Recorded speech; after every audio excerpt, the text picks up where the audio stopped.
stepping aside just from the question of accounting standards and looking at the value of reporting and accounting within entities particularly, but also to other parties.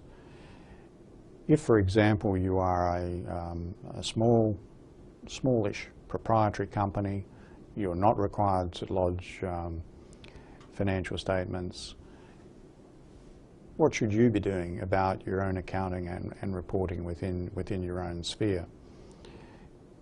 On the one hand, you could take a very simple view of this, that the corporation's law requires you to have adequate books and records, and a basic set of accounts every now and again will be part of complying with that requirement. And you might take the mentality that this is largely a tick-the-box compliance exercise that, if anything, is taking time away from the business. That's one mentality. I think the other mentality is to look at what we are trying to do in general purpose financial reporting and think about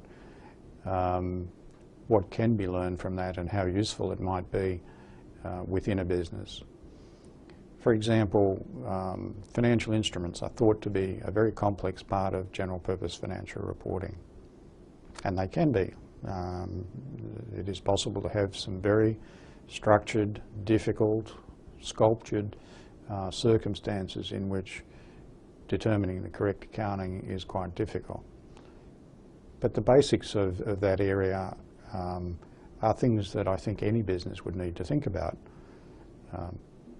Every business will have financial instruments of some sort. They'll have receivables or payables, which are plain vanilla financial assets and liabilities, and the accounting for those is no different than you would be familiar with from the viewpoint of your mortgage on your own house. So there's nothing particularly complicated there. But as soon as you start to enter into other types of instruments, you really do need to pay attention. There is nothing to stop a small business actually holding almost inadvertently a derivative that could spell the end of the business. We've certainly seen examples of small entities with fairly exotic derivatives, sometimes blissfully ignorant of how exotic they are. But just as a large business can be blown out of the water with a derivative, so too can a small one. So when you're managing a business, you need to understand how a derivative works, how you might actually become involved with one accidentally, and what you should be thinking about over time while you hold it. When I say you can have these accidentally, one of the most common sources of derivatives are to be found in the small print of contracts, either for goods and services sold, or for financings received, or in the context of maybe acquiring another business. Quite often those sorts of clauses that constitute derivatives are actually sewn in by lawyers just to cover off on some unlikely prospects, and therefore they're not paid much attention.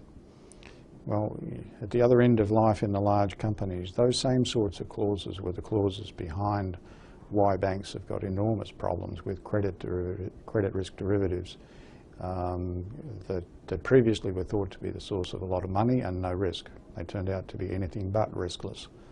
So there is something to be learned even at the most complex end of life. The broad message that I would give to you is, no matter how arcane accounting standards might seem to be to you, they are being driven by a desire to reveal the economics of a business. So if you're not broadly following the thoughts that are in those requirements when you're thinking about your own informational needs, implicitly you're ignoring some aspect of the economics of your business. Is that good management, would be the question. It doesn't mean you have to go to all the ends of proper disclosure for outside parties, external users, but nevertheless the decisions you're making should be based on information that is relevant to you.